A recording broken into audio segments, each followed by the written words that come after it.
Parce que tu n'avais pas d'amour dans ce que tu faisais. Amen. Amen. Et aujourd'hui, nous allons parler du sacrifice. Sacrifice. Alors nous nous tenons debout, nous lisons d'abord notre passage de base. Nous sommes dans le livre de Ésaïe 52,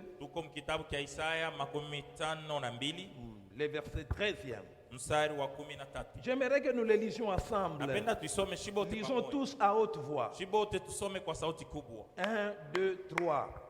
Mon serviteur réussira. Il grandira et gagnera en importance. Il sera très haut placé. Amen. Alléluia. Amen. Pourquoi le serviteur grandira? Pourquoi? Parce que il est un homme de sacrifice. Amen. Amen. Il est un homme de sacrifice. C'est pourquoi il réussira. Amen. Amen. Dis à celui qui est à tes côtés, sois un homme de sacrifice. Tu réussiras. Beaucoup de gens échouent faute de sacrifice. Sacrifice dans ce qu'il fait. Dans sacrifice dans ce qu'il aime devenir. Amen. Amen. Sacrifice dans ce qu'il poursuit. Comme il n'y a pas de sacrifice, il est impossible de réussir. Bien aimé dans le Seigneur, les sacrifices, c'est le prix à payer pour obtenir la chose que l'on désire.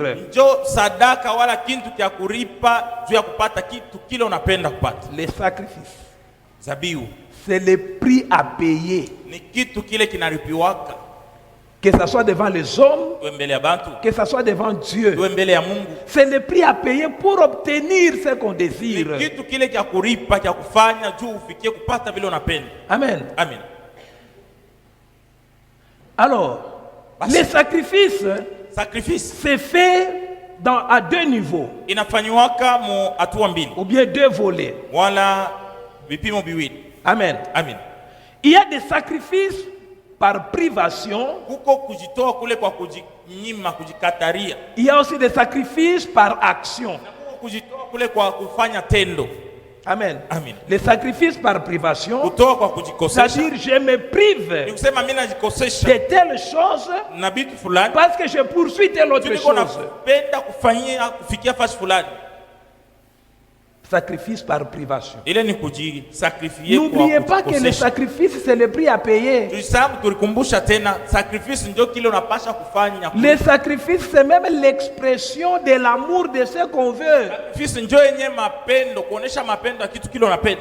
Amen. Les sacrifices. Alors, par amour à ce que je vais devenir, je me dis, je ne ferai plus jamais ceci. Par amour de ce que je vais devenir, je me dis, désormais, je vais commencer à faire ceci. Amen. Amen. Bien aimé, tu dois t'identifier. Et tu dois comprendre ce que tu veux faire afin de prendre des décisions. Comme je veux devenir tel, je ne veux plus commencer à faire ça. Parce que cela me détourne de mon objectif. Comme je vais devenir tel, je dois commencer à faire ceci. Parce que ceci qui conduit à ce que je veux devenir. Amen. Amen. Les sacrifices. Chaque sacrifice doit se faire selon les exigences de la voie qui conduit à la chose que l'on désire. Amen. Amen. On ne fait pas de sacrifice au hasard. Tu dois connaître la voie qui conduit à ce que tu veux devenir. Et les sacrifices se font selon les exigences de la voie qui conduit à ce qu'on devait devenir. C'est pourquoi, bien aimé, avant de faire les sacrifices, il faut d'abord connaître ce que je veux devenir. Comment y parvenir? Quelle est la voie qui conduit à ce que je veux devenir? Amen. Amen. Si tu ne connais pas, d'ailleurs je le dis toujours, quand tu demandes quelque chose à Dieu, il faut d'abord connaître naturellement comment obtenir cette chose-là. Parce qu'il y a des choses qu'on obtient par action, pas par la prière. Amen. Amen. Maintenant, les chrétiens aujourd'hui, ils veulent tout obtenir de la prière. Ils oublient les actions. Ils oublient la voie qui conduit à la chose qu'ils poursuivent. Amen. Amen. Ils oublient. Et comme vous oubliez, c'est-à-dire vous oubliez la voie qui doit vous conduire à être ce que vous voulez. La Bible dit dans le psaume, psaume 37, le verset 4e. Psaume 37, 4. Fais de l'Éternel tes délices, il te donnera ce que ton cœur désire. Fais de l'Éternel tes délices, il te donnera ce que ton cœur désire. Alors je vais bien interpréter ce passage pour que vous le compreniez bien. C'est-à-dire, si tu veux que Dieu te donne ce que ton cœur désire, tu dois faire plaisir à Dieu. Parce que ce que tu désires est dans les mains de Dieu. Et pour tirer cette chose de la main de Dieu, il faut plaire à Dieu. Les corbeaux et les renards. Amen. Amen. Les corbeaux et les renards. On a vanté les corbeaux. Les corbeaux disent non. Je dois prouver que ce qu'il vante là est vrai. Amen. Il a lâché. Pourquoi? Le fromage était à son bec. On vantait sa voix. Et alors le fromage empêchait de prouver à celui qui le vantait qu'il avait une bonne voix. Alors qu'est-ce qu'il faut faire? Libérer d'abord ce qui bloquait la voix. Et c'est ce que l'autre qui vantait chercher. Amen. Amen. Bien aimé dans le Seigneur, vous devez savoir plaire à Dieu. Vous désirez quelque chose de Dieu. Plaît seulement à Dieu. Dieu va libérer la chose. Dieu va te donner. Le problème c'est comment plaire à Dieu. On ne plaît pas à Dieu n'importe comment. Non, non. Bien aimé. On ne plaît pas à Dieu n'importe comment. Pour réjouir Dieu, il faut d'abord savoir ce qu'on veut. Parce que en Dieu, il y a tout ce que nous désirons. Mais tout ce que nous désirons en Dieu a une voie pour l'atteindre. Amen. Amen. Celui qui désire le mariage en Dieu ne peut pas emprunter la même voie que celui qui cherche le travail en Dieu. Amen. Amen. Tout ce que nous cherchons est en Dieu. Mais il y a différentes voies. Alors comment plaire à Dieu? Nous devons plaire à Dieu. C'est dans la voie qu'on emprunte pour atteindre ce que nous désirons. J'espère que quelqu'un me comprend. Toi-même tu me comprends. Est-ce qu'on me comprend? Kama biko yulu tushuke tena chini kidogo. Amen. Amen. Tushuke hapo chini tena. Est-ce que vous voulez qu'on descende un peu? Je disais. Ni kwa sema hivi. En Dieu, ndani ya Mungu, il y a tout ce que nous désirons. Mais tout ce que nous désirons en Dieu, nous n'allons pas emprunter le même chemin pour les avoir. Non.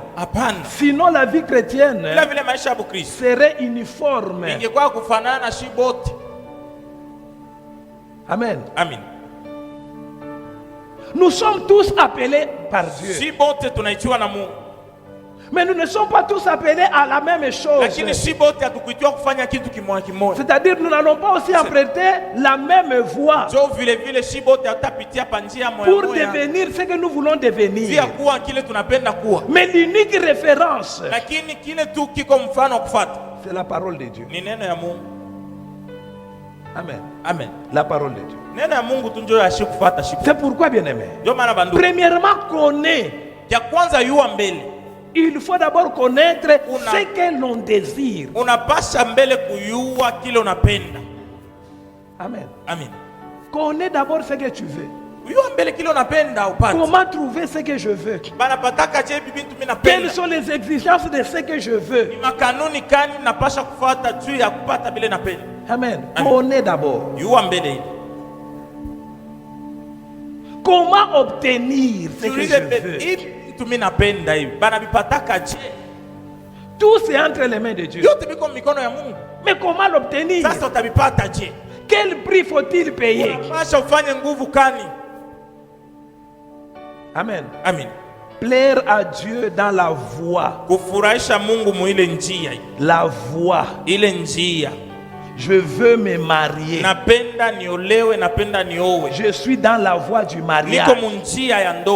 C'est là que je dois plaire à Dieu. Amen. Amen. C'est là que je dois plaire à Dieu. C'est là que je dois me garder saint. C'est là que je dois prier. C'est là que je dois faire des sacrifices. Je ne peux pas le faire ailleurs. Amen. Amen. Non, non. C'est dans la voie là qui conduit à ce que tu veux devenir. Amen. C'est là qu'il faut faire des sacrifices. Amen. C'est là, bien aimé. Les sacrifices, c'est l'expression même de la connaissance de ce qu'on veut, de l'intérêt, de ce que je veux devenir. Celui qui ne se sacrifie pas dans ce qu'il devait devenir, c'est-à-dire il ne connaît même pas ce qu'il devait devenir. Et puis, il n'aime pas dans ce qu'il veut devenir. Il n'aime pas. Amen. Amen. Alors, un sacrifice sans connaissance, ce n'est que ruine de l'âme. Un sacrifice sans amour, ce n'est que perte de temps. C'est là qu'il y a beaucoup de gens ici. Ils vont te dire, nous sommes sacrifiés. Mais vous vous êtes sacrifiés comment? Sans amour, sans connaissance de ce que vous cherchez. Et puis vous entendez les résultats. Il n'y aura pas de résultat. Il n'y aura pas, bien aimé dans le Seigneur. Pourquoi? Connaissance, manque d'amour.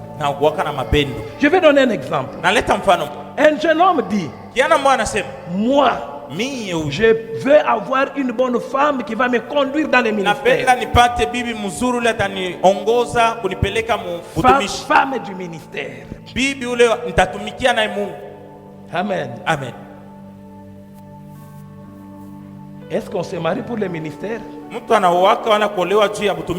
Première erreur. Amen. Amen. On ne se marie pas pour le ministère. Parce que on ne sait pas ce qu'on va devenir. On ne sait pas à quoi est-ce que Dieu nous a appelés. Maintenant, toi, tu veux te marier pour ce que tu ne connais pas. Amen. Amen. Première erreur. Tu veux une bonne femme pour le ministère. Non, non. Tu dois avoir une bonne femme pour la vie. Donc, il faut penser à une bonne femme pour la vie. Elle risque d'être bonne dans le ministère, mais mauvaise dans la maison. Et tu vas échouer même le ministère. Amen. Amen. Tu vas même échouer le ministère. La Bible dit, Proverbe 19, le verset 14. Pour vous qui cherchez de bonnes femmes. La Bible dit, on peut hériter des parents une maison et des richesses. Une bonne femme, une femme prudente, c'est un nom de l'Éternel. Amen. Amen. Une bonne femme ne vient que de Dieu. Alors pour l'avoir, il faut plaire à Dieu. Il faut se faire ami de Dieu. Donc vous les jeunes hommes qui cherchez de bonnes femmes, arrêtez de les chercher. Parce que vous allez commencer à regarder parmi les soeurs, dans la rue. Non. Fais-toi ami de Dieu. C'est Dieu qui détient cette bonne femme. Elle peine pour ne pas être ici. Si elle n'est pas là, où elle est ici, c'est Dieu qui va te l'indiquer. C'est Dieu qui va la mettre à ta portée. Alors, au lieu de te tourmenter à chercher, tu risques de trébucher sur les mukishi. Regarde à Dieu. Sois ami de Dieu. Plaît à Dieu. Il te donnera. Parce que c'est un don de Dieu.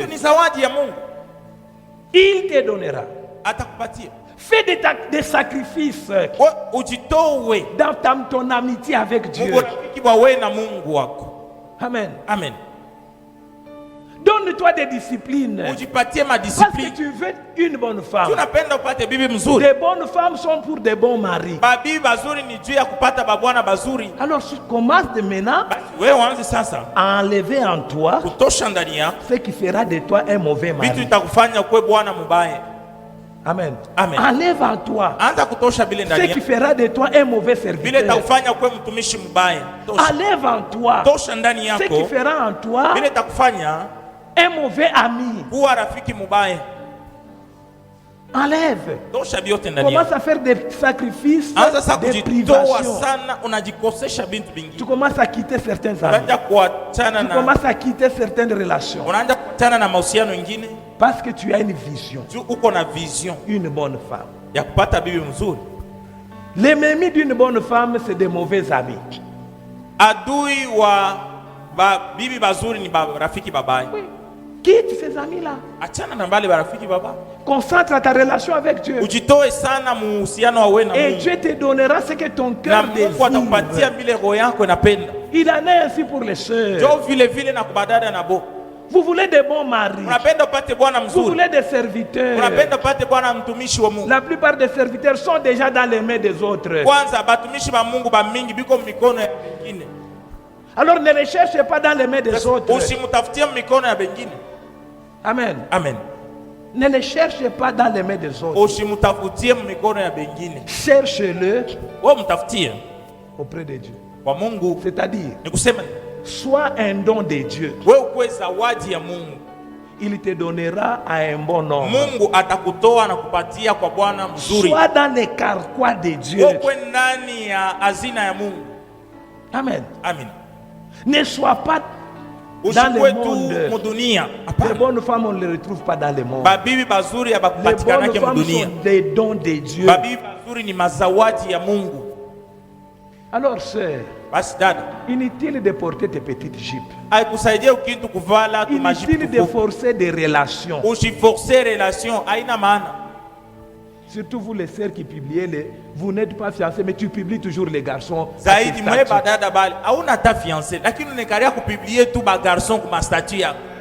Tu es en train de te bloquer.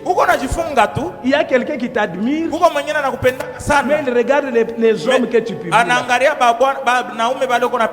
Il a peur. Amen. Amen. Il a peur. Arrêtez. Acha. Arrêtez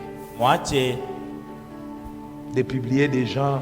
Tu crées la confusion. Tu crées la confusion dans ces gens que tu publies. Ils se disent qu'elle m'aime.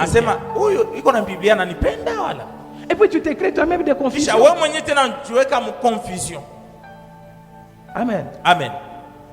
Sois un don de Dieu. Sois dans les carquois de Dieu. Ne sois pas sur Facebook. Ne sois pas seulement dans YouTube. Ne sois pas sur TikTok. Ce n'est pas là. Amen. Amen. Sois dans les carquois de Dieu. Fais des sacrifices. Retire-toi sur certains réseaux sociaux. Retire-toi. C'est Dieu qui va te prendre et te mettre dans le cœur de quelqu'un. Ce n'est pas les réseaux sociaux. L'expression de l'amour n'est pas publier les gens dans les réseaux sociaux. D'ailleurs, celui qui aime, il ne publie pas, il le cache. Amen. Amen. Je crois que quelqu'un m'a écouté. Tu veux que Dieu t'exauce. Alors nous allons prendre un exemple. Dans Jérémie chapitre 29. Le 12e verset.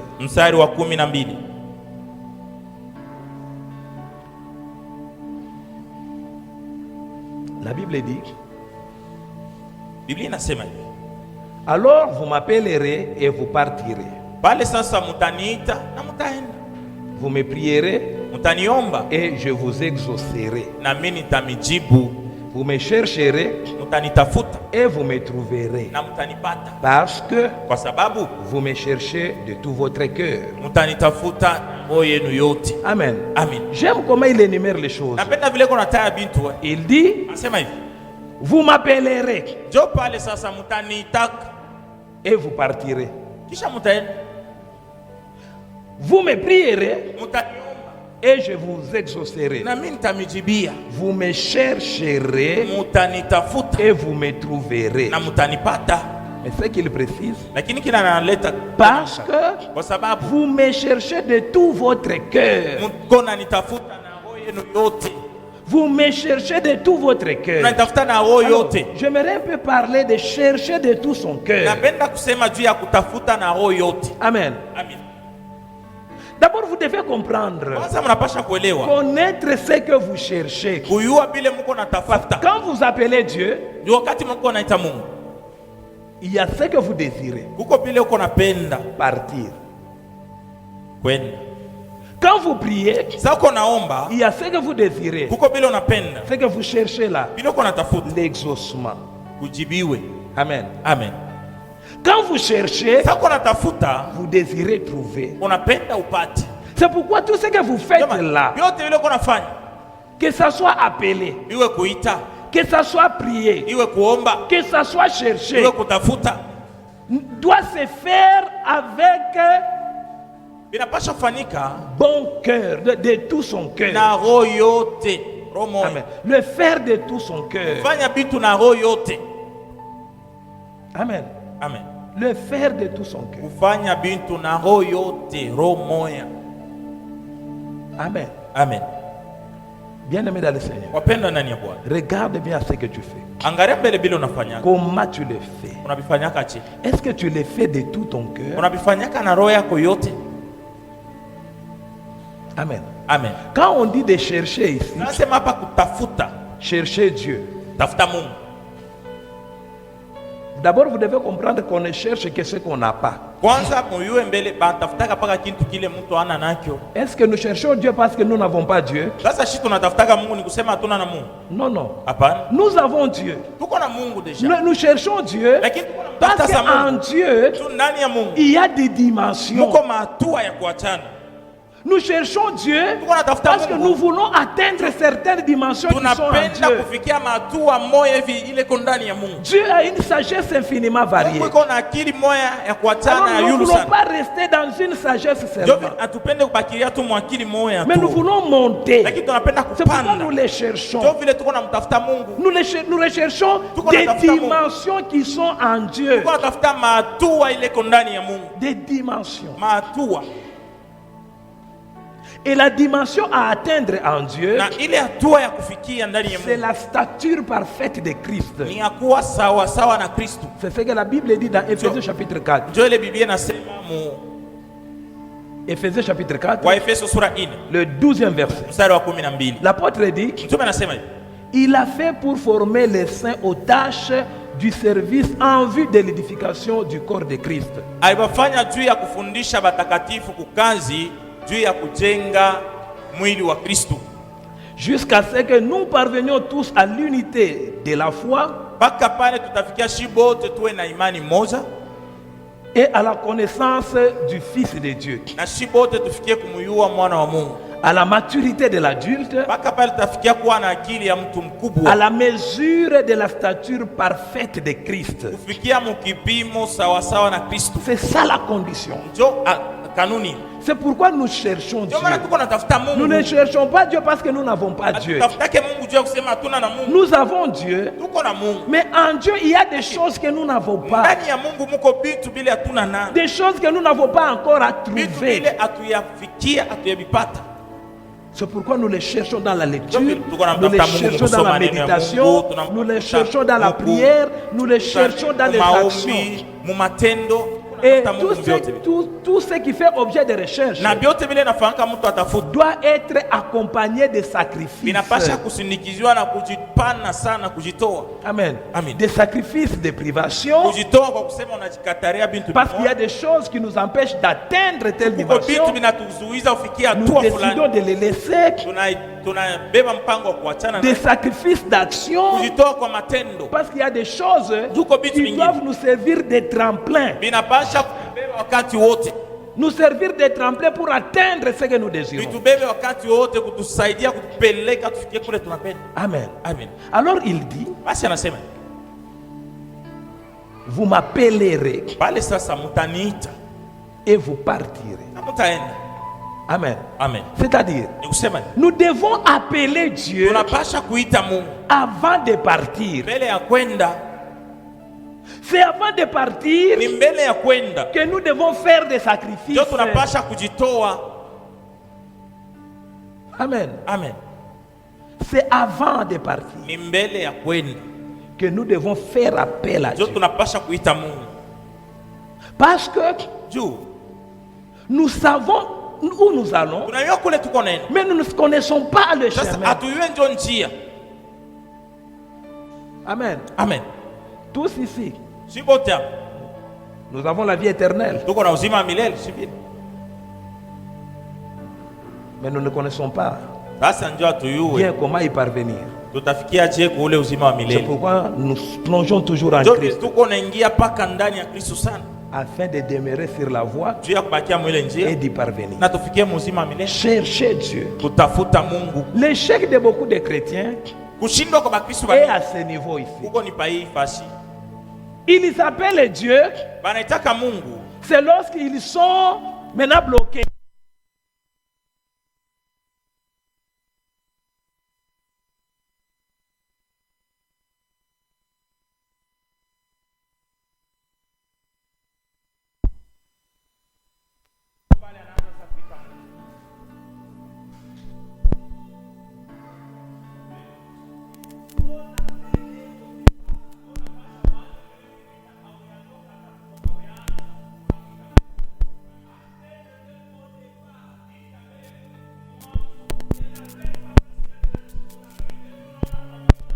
Les obstacles peuvent être la conséquence de la mauvaise voie. Les obstacles peuvent être la conséquence d'aller sans Dieu. Amen. Amen. Commence par chercher Dieu. Je veux devenir tel. Je commence à chercher Dieu dans ce que je veux devenir. N'attends pas qu'il y ait obstacle pour commencer à jeûner. Ah, je suis encore jeune. Laissez-moi d'abord jouir de la vie. Tu jouis de la vie. À 30 ans, tu commences à désirer le mariage.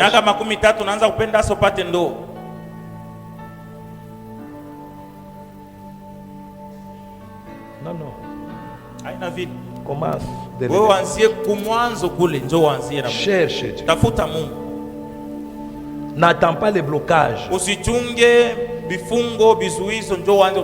pour chercher maintenant Dieu.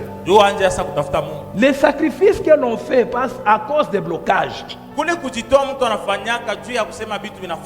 C'est un effort que tu fournis pour surmonter les blocages. Ce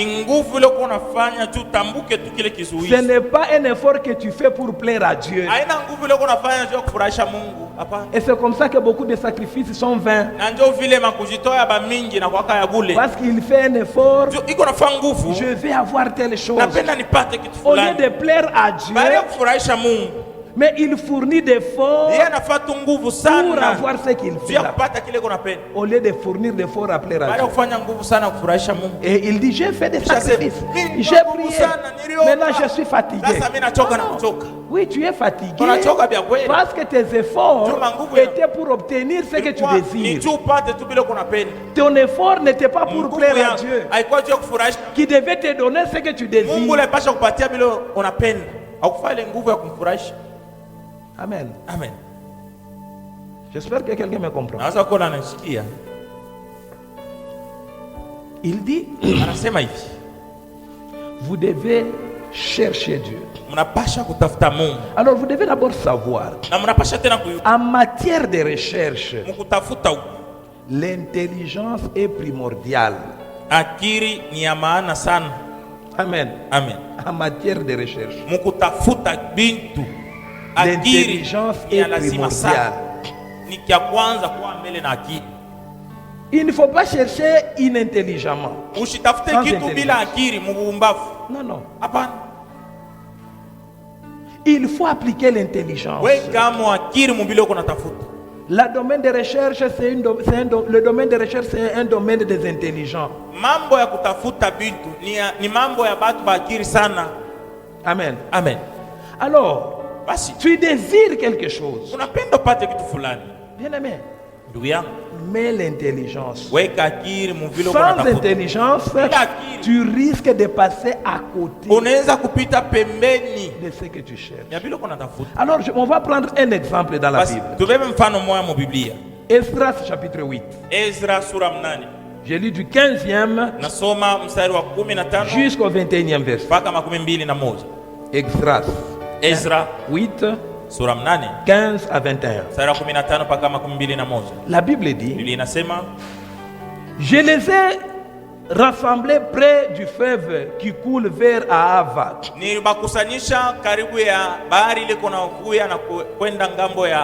Et nous avons campé là durant 3 jours. J'ai passé en revue le peuple et les prêtres. sans y trouver un seul lévite. Alors j'ai fait appeler les chefs Eliezer, Ariel, Shamaeja, Elnathan, Jarib, Elnathan, Nathan, Zakaria et Meshulam, ainsi que les hommes intelligents qui étaient Jojarib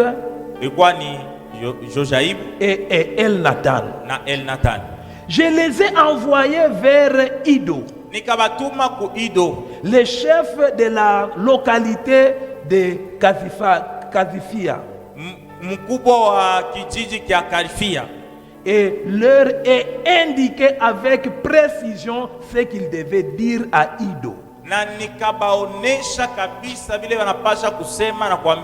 et à ses frères, les serviteurs du temple qui se trouvaient à Kazifia,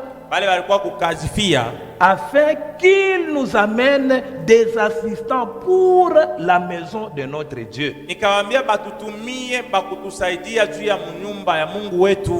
Comme la bonne main de notre Dieu repose sur nous, ils nous ont envoyé un homme plein de bon sens qui était un descendant de Mashlik, lui-même descendant de Lévi, le fils d'Israël, à savoir Chéribia, et avec lui ses fils et ses frères.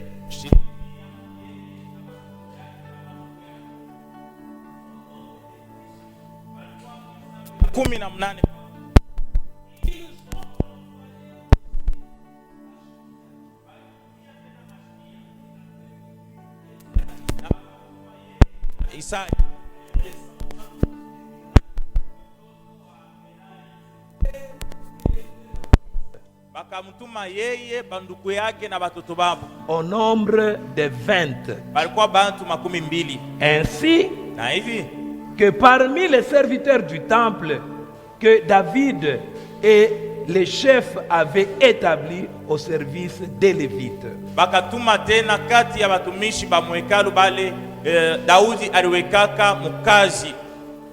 Au service des Lévites. 220 hommes.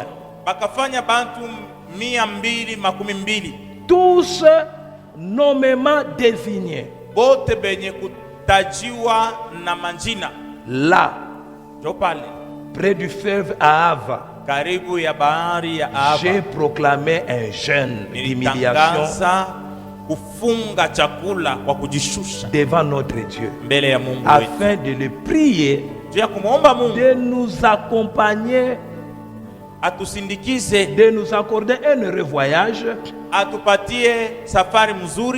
nous, à nos enfants et à tous ceux qui nous appartiennent. Amen. Amen. Un homme intelligent. Esdras. Amen. Amen. Vous savez, je vais vous donner un texte dans 2 Samuel 6 que vous allez lire à la maison. C'est une histoire presque similaire, mais vous allez voir. Ici c'est Esdras. Dans 2 Samuel 6 c'est David. Pourquoi je prends cet exemple? Par rapport à ce qu'était David, l'homme selon le cœur de Dieu. Amen. Amen. Mais vous allez voir ce que l'homme selon le cœur de Dieu a fait. Et vous allez voir ce que c'était un serviteur du roi, lui. Un homme qui plaisait le cœur du roi. Alors je vais tirer ici les leçons. La plupart des serviteurs croient que l'onction les exempte des conditions divines. Amen. Amen. Et peut le pousser à faire ce qu'il veut. Erreur. Mortel même. Alors revenons d'abord sur Esdras. Esdras trouve la faveur du roi. Le roi lui dit, ok, va rebâtir ta ville, Jérusalem. Va rebâtir les murailles de Jérusalem. Va rebâtir les temples qui sont en ruine. Amen. Amen. Le roi lui donne le nécessaire. Regardez cet homme. Comparativement à David. David, lui, il devait ramener l'arche de l'Éternel. L'arche de l'Éternel. Le ramener à Jérusalem. L'autre aussi devait aller bâtir les murailles et les temples à Jérusalem. C'est-à-dire tous, ils avaient pour mission de restaurer la gloire de Dieu. Mais regardez ce qu'ils font.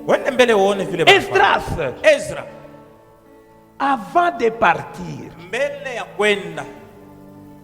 il se fixe un lieu de rendez-vous. Ils arrivent là près du fleuve Ahava. La Bible dit, ils rassemblent tous les peuples. Pendant 3 jours, ils passent les troupes en revue. Pourquoi ils passent les troupes en revue? Ils devaient identifier qui était avec lui pour la mission qu'il doit accomplir. Bien-aimés dans le Seigneur, beaucoup de gens échouent malgré leur sacrifice parce qu'ils ne savent pas identifier qui est avec lui. Amen. Amen. Esdras, il identifie. Il passe les troupes. Il dit, il passe d'abord en revue le peuple. Pourquoi le peuple? Il doit identifier qui est menuisier, qui est charpentier, qui est maçon, qui est tel, qui va faire les serrures. Il identifie tout le monde. Mais Esdras, il connaissait la loi de Dieu, la loi de Dieu pour les services dans les temples. Alors il passe aussi en revue les prêtres. C'est là, en passant en revue les prêtres, qu'il découvre il n'y a pas de lévites. Amen. Amen. Chose que David a oubliée. David veut transporter l'arche. Mais quand vous lisez là-bas, on va vous dire David a réuni 30 000 hommes. Des hommes d'élite. Voyez l'erreur qu'il a fait? Il a cherché les hommes forts. Alors que là, ce n'était pas question des hommes forts. Il y avait une loi pour le transport de l'arche. David, il fait un char neuf. David amène des bœufs. Quel sacrifice! Quand vous lisez, les déplacements de l'arche se faisaient avec des sacrifices. Mais comme ce n'était pas selon la loi de Dieu, David, malgré les sacrifices, il perd un homme vaillant.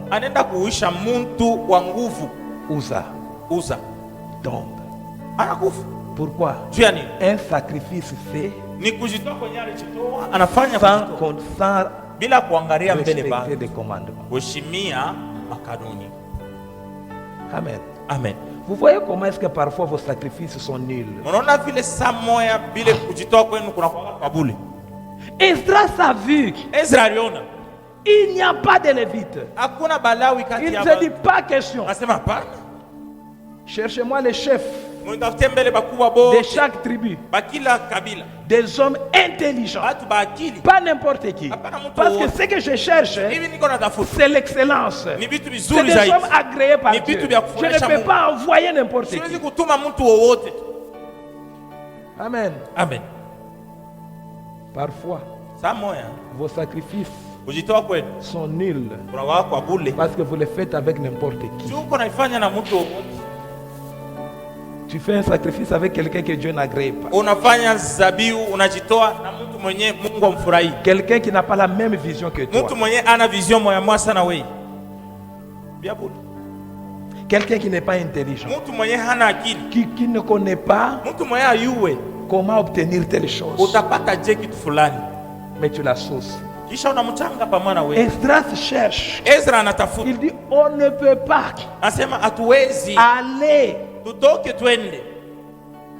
malgré qu'on a l'approbation de Dieu. Hata kama Mungu aisha kutuambia twende, Mungu anafurahi. Mais Lakini on ne peut pas aller sans hatutaenda bila Balawi. ceux-là que Dieu a établi pour les services du Bale temps Mungu plein. alibaweka juu ya kutumika mwekalu. Sinon, bila vile cette bonne foi hii va ndio nous mzuri. causer la mort. Itatuishisha. Nous allons entrer dans les lieux saints Tutaingia mu mahali alors que nous ne takatifu. sommes pas établis d'y Si entrer. hatukuwekewa juu ya kuingia kule. Amen. Amen. Est-ce que quelqu'un comprend? Tuma nanifuata mzuri. Quand tu fais tes sacrifices, bien-aimés, Ndugu yangu, sasa uko najitoa, weka akili amo sana. beaucoup de gens ont été ruinés ici Ba par mingi. des sacrifices. Bari haribika hapa juu ya kule kujitoa. Banachomba. Anachoma. Tu dois donner ça. Mabasha atoe kitu fulani. Tu dois donner ça. Mabasha lete kitu fulani. Parce que nous, on va monter à la Tunapenda montagne. tupande hasa kumurima. Avec ton problème est là. Hii mambo yako hii. Non, non, non, non, non. Hapana. Il faut un grand sacrifice. Inalomba utoe kinene sana. Sans intelligence, Bila akili on donne ye ule anatoa. jusqu'à être ruiné. Mpaka pana anafikia anachomba, anafikia pa mwisho anaharibika. Amen. Amen. Les sacrifices Zabiu demandent de l'intelligence. unalombaka kuwa na akili. Amen. Amen. Les sacrifices Kujitoa demandent la connaissance de la volonté de Dieu. kunalomba kuyua mbele mapenzi ya Mungu. Esdras. Ezra D'abord, on te dit, Esdras était un scribe.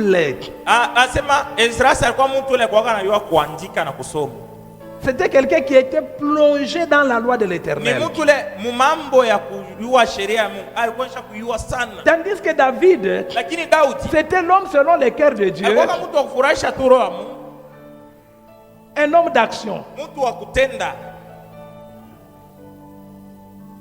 C'est pourquoi il dit, Ndio maana anasema enseigne-moi seulement à connaître, Mungu, à compter les jours. unifundishe tu kuhesabia siku yako. C'est une chose qu'il ne connaissait Ni pas. vitu vile yako na Comme il ne biua. connaissait pas Bila kwa ça, na biua. malgré que Dieu l'aimait, Ndio hata kama Mungu alikuwa anampenda. il commettait toujours des erreurs. Anataka paka kufanya makosa. Amen. Amen. Il commettait des erreurs. Ndio hata Mungu alikuwa anampenda. Il Alikuwa a anafanya fait makosa. que la mort soit établie dans sa maison. Alifanyaka na kifo kikaingia kinabakia nyumba yake. Kizazi chake. Daudi huyo. L'homme selon le cœur de Dieu. Mtu kufurahisha roho ya Mungu. C'est pourquoi je dis, Ndio maana nasema faites attention à l'onction. mfanye yange na upako. L'onction Upako ne mafuta t'exempte pas haikuepushe de l'application des conditions de Dieu. kwa kuheshimia makanuni ya Mungu. Oh, c'est l'homme de Dieu qui a dit. Huyo ni mtumishi wa Mungu ndio alisema. Hapana. Qu'est-ce que Dieu dit? Mungu yeye anasema nini? Amen. Amen. Esdras Ezra a attendu. alichungaka. On lui a maintenant amené des Lévites, Bakamuletea sa Balawi. les hommes qui étaient censés faire les Bale services bale de Dieu. basha kufanya ile kazi ya Mungu. Amen. Amen. Les hommes qui étaient censés faire les services Batu bale de balifanywa Dieu. juu kufanya ile Les hommes kazi. qu'il n'a pas trouvés Batu bale benye parmi hakubapata. les groupes qu'il avait. Kati ya kikundi kile alikuwa nacho. Amen. Amen. Bien aimé. Ndugu yangu, Vous devez à un moment vous mettre saa moja unapasha mbele onekala. et passer en revue votre vie. Angalia mbele maisha yako. qu'est-ce que vous voulez faire? Et qu'est-ce que vous avez pour vous accompagner dans ce que vous voulez faire? L'échec de beaucoup de gens, c'est la compagnie. Tu es un homme de sacrifice, mais tu es mal accompagné. Tu ne sais pas identifier avec qui est-ce que tu es, avec qu'est-ce que tu as. Amen. Amen. Hey, tu fais faire un sacrifice, mais avec une femme cupide. Depuis que tu as commencé à donner des offrandes là, qu'est-ce que tu as déjà gagné?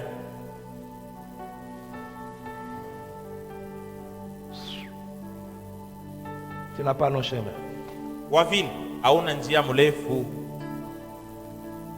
Tu vas pécher. Amen. Amen. Identifie.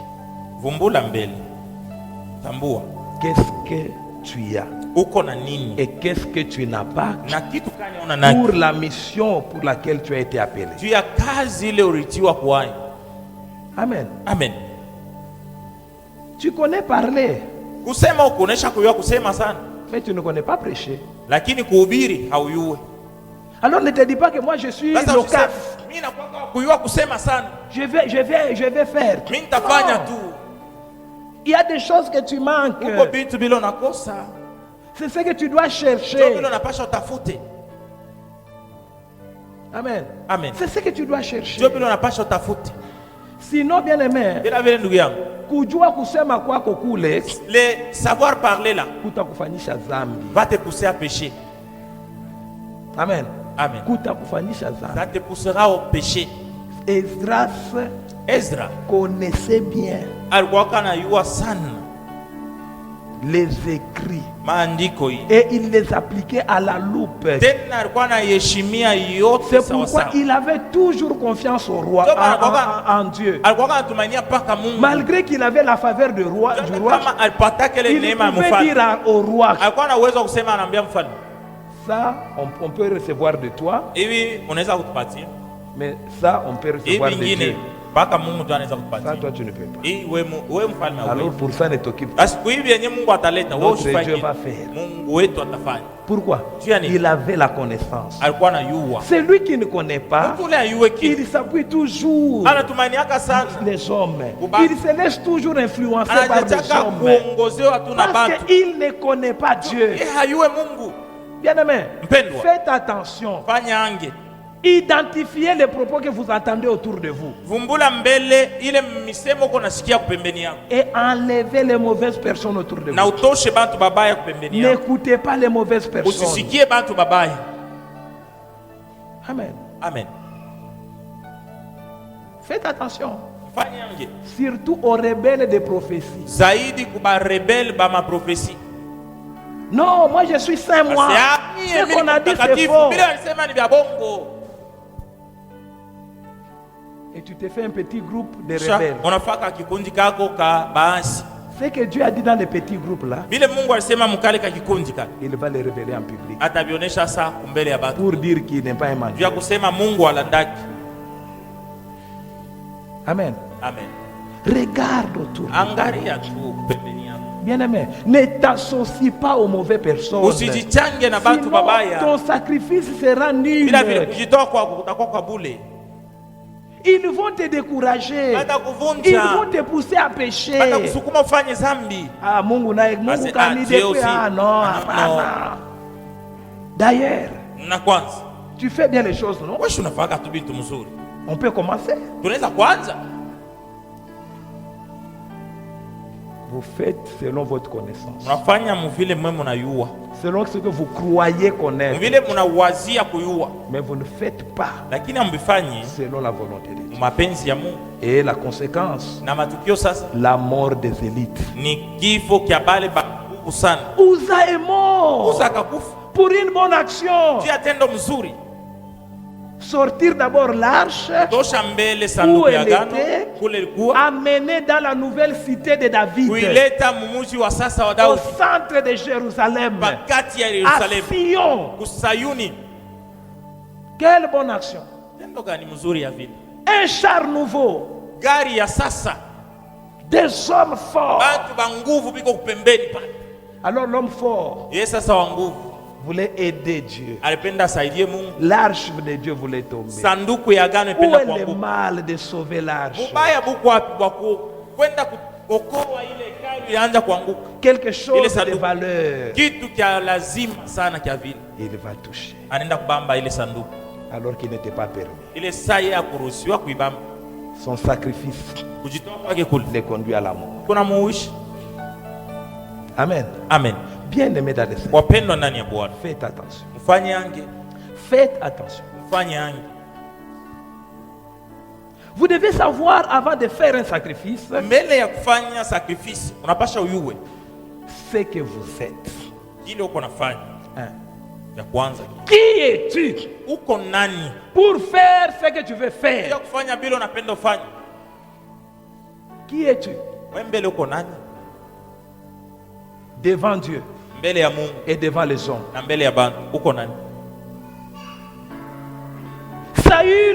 Saouli. Il était roi. Mais il n'était pas sacrificateur. À cause de la peur, à cause de l'attitude du peuple, il dit, tout le peuple me fouillait. L'ennemi était déjà à la porte. C'est pourquoi je devais faire les sacrifices. Oh Saül, pourquoi tu es stupide comme ça?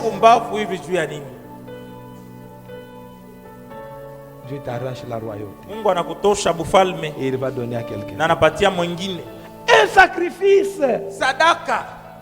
Une bonne foi.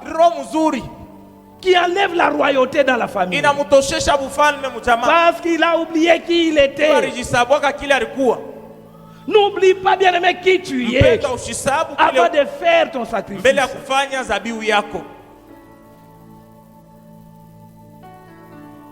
Amen. Amen. Qu'avez-vous? Bien-aimé, on ne fait les sacrifices qu'avec ce qu'on a. Amen. Amen. Abel a pris de son activité, de ce que lui donnait son activité.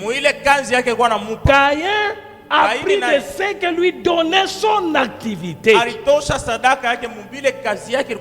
Qu'as-tu? Amen. Amen. Où qu'on a nini pour faire des sacrifices que tu veux faire. Amen. Amen. Ne fais pas les sacrifices avec ce qui est à autrui. Je prendrai seulement appel de fonds. Parce qu'on a fait un appel de fonds à l'église. Cet appel de fonds, c'est pas le dernier. Si tu ne fais pas aujourd'hui, tu feras même prochainement. On ne donne que ce qu'on a reçu de Dieu. Si Dieu ne t'a rien donné, et toi, qu'est-ce que tu veux donner à Dieu? La Bible dit qu'est-ce que l'homme va donner à Dieu qui n'a pas reçu de Dieu.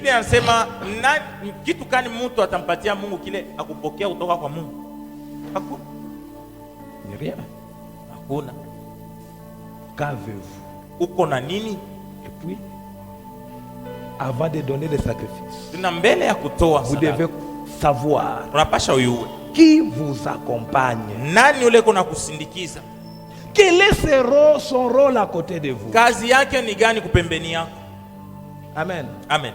David a oublié ce qui l'accompagnait. David a confondu les rôles. Uza, c'était un guerrier. Il n'était pas lévite. Amen. Amen. Il n'était pas lévite. Il était guerrier. Amen. Amen.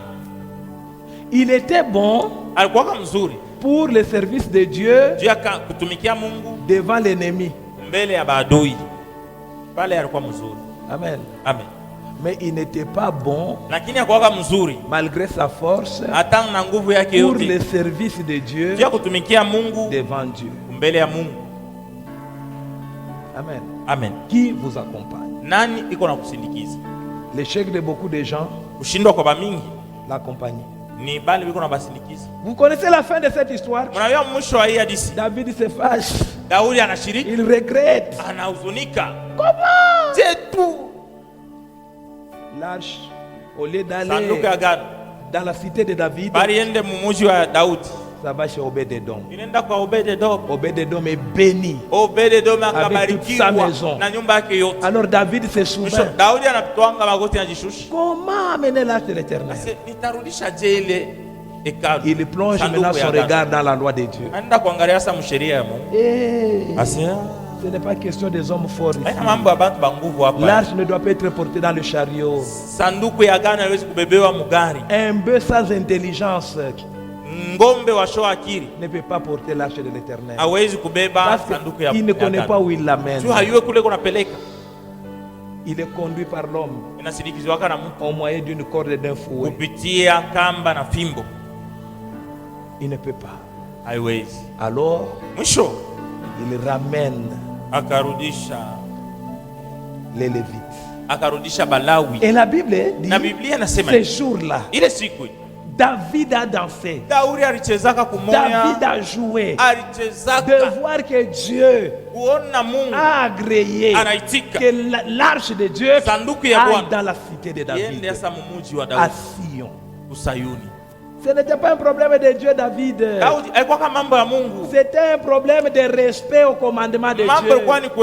Arriver à la voie que tu veux, arriver à ton objectif, ce n'est pas un problème de la volonté de Dieu.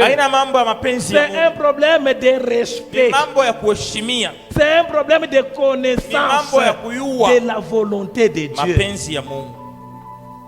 Amen. Amen. Un problème de la connaissance de la volonté de Dieu. Chacun a son rôle devant Dieu. Chacun a son rôle devant le peuple. Chaque domaine a son sacrifice. Chaque objectif a son sacrifice. Lisez les livres de Lévites. Vous allez voir comment Dieu distingue les offrandes selon les objectifs. Amen. Amen. Mais comment vous voulez confondre tout? Non. Identifie. Identifie. Tambua. Les guerriers. Les sacrificateurs. Les prêtres. Les rois. Identifie et va selon chacun au moment opportun. Amen. Amen. N'amène pas les choses en désordre. Les sacrifices doivent se faire au moment de partir. Amen. Amen. On doit chercher Dieu au départ. Dans la marche, c'est le respect des instructions. Amen. Amen. Les sacrifices doivent se faire pendant la prière. Dans l'exaucement, c'est les actions de grâce selon que Dieu a fait. Amen. Amen. Toi qui pries sans sacrifice, tu pries sans objectif. Amen. Amen. Tu pries sans amour. Tu pries seulement par formalité. Non, à l'intercession, il y a maintenant beaucoup de conditions. Alors je vais seulement parce que je ne fais pas de problème. Non. Ces conditions-là, c'est pour te donner un caractère. Ces conditions-là, c'est pour te pousser à abandonner certaines choses. Tu passes trop ton temps au téléphone. Alors ces conditions-là, c'est pour te pousser à laisser le téléphone et à te concentrer à la prière. Amen. Amen. Les sacrifices. Est-ce que quelqu'un est béni? Est-ce que depuis le début de l'année,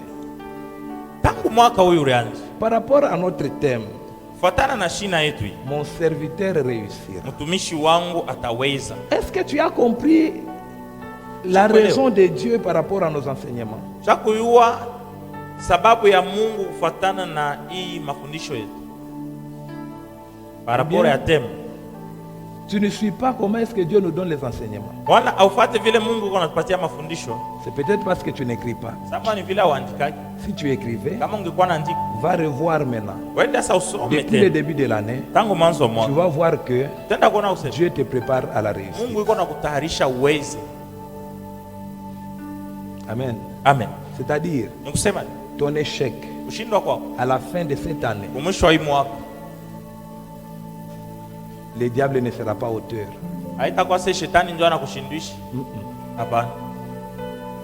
Manque d'obéissance, manque de compréhension, manque d'intelligence, manque d'amour, manque d'objectif. Est-ce que quelqu'un peut acclamer les Seigneur? On peut se tenir debout.